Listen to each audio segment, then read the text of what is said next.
নাহিদ ইসলাম যে কথাটি বলেছেন যে মানে আপনি যে কথাগুলো বলছেন যে সেফ এক্সিটের কথা আসছে কেন? সেফ এক্সিট হলো এটা আমাদের মনস্তত্ত্ব।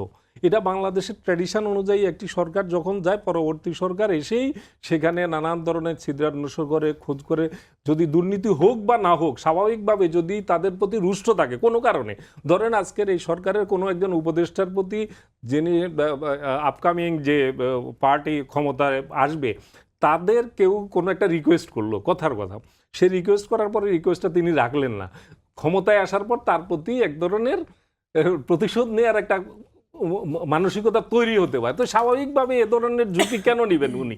তিনি চান যে তাদের সাথে সম্পর্কটা বজায় রাখতে। তো এর অর্থ যে এরকম শুধু দুর্নীতির কারণে সেফ এক্সিট, বিষয়টা আমরা সেভাবে ব্যাখ্যা করছি কেন? যে দুর্নীতি এখন বাংলাদেশে কি দুর্নীতি করার মতো কিছু অবশিষ্ট ছিল? সব তো লুটপাট করে একটা মানে পুরো একটা ভঙ্গুর অর্থনীতি, একেবারে ফোকলা অর্থনীতি শেখ হাসিনা রেখে গেছেন। এখানে লুটপাটের জায়গাটা তো থাকতে হবে, অর্থ থাকতে হবে, লুটপাটের জন্য বড় বড় প্রজেক্ট নিতে হয়। এই সরকার কি বড় বড় কোনো প্রজেক্ট নিয়েছে?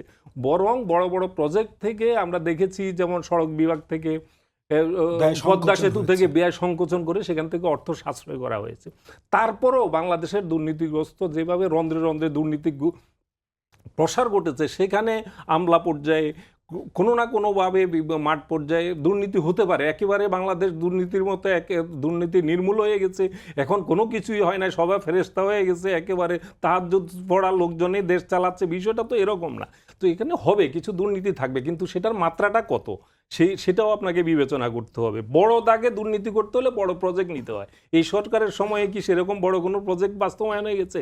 কোনো টেন্ডার প্রক্রিয়াতে সেরকম কিছু কোনো ঘটনা ঘটেছে? কিছু কিছু ঘটনা ছোটোখাটো অভিযোগ এসছে, দুই একজন, এর মধ্যে জনাব নাহিদ ইসলামের সহযোদ্ধার নামেও কিছু এসছে। তো হ্যাঁ, তার এলাকায় একটি বড় অঙ্কের একটা বরাদ্দ হয়েছে, এগুলো তার সুযোগ এসছে, হয়তো তিনি তার এলাকায় অতীতে বৈষম্যের শিকার হয়েছে, তিনি হয়তো একটা বড় ইয়ে নিচ্ছেন। এটার কতটা ন্যায্যতা, এটা নিয়ে বিতর্ক হতেই পারে। এটা সমালোচনাটা আমি মনে করি যথার্থ, যে এখানে সেই ক্ষেত্রে বৈষম্যের বিরুদ্ধে সংগ্রাম করে এ ধরনের একটি বড় অঙ্কের নেওয়া ঠিক হয়েছে না, এগুলো হতে পারে। কিন্তু বড় দাগে আমি একটু বলতে দেবেন, আমি শেষ করছি। বড় দাগে যে এখানে দুর্নীতি করে বড় কিছু করে সেফ এক্সিটের জায়গাটা, আমার যেটা ধারণা হয়, সেফ এক্সিটের বিষয়টা এসছে এই কারণে যে যেখানে বলা হয়েছে, আপনি মাহফুজ আলমের কথা বলেছেন, মাহফুজ আলম কিন্তু ওই বক্তব্যের সাথে আরও একটা কথা বলেছেন, সেটা কিন্তু আমরা আলোচনা করছি না। তিনি কিন্তু ওই বক্তব্যের সাথে জুড়ে দিয়ে বলেছেন বাংলাদেশের আমলাতন্ত্র দুদলে বিভক্ত, এখানে আওয়ামী লীগের হয়, না হলে বিএনপির, স্বাভাবিকভাবে জামাতের কিছু আছে হয়তো। তো স্বাভাবিকভাবে যখনই চেঞ্জ করতে গেছি, তখন বিএনপি স্বাভাবিকভাবে যাদেরকে পোস্টিং দেওয়া হয়েছে, এর মধ্যে হয়তো বিএনপি মনা পড়েছে, আবার জামাত চেয়েছে তাদেরও কিছু লোককে জায়গা করে দেওয়ার জন্য। এই কারণেই এই দুই দলের মধ্যে যে এই কথাটা কিন্তু তিনি ওই বক্তব্যের সাথে জুড়ে দিয়েছেন। আমরা যদি পুরো বক্তব্যটা না নিই, তাহলে কিন্তু এটার মধ্যে ভুল মেসেজ যাওয়ার জায়গা থাকে।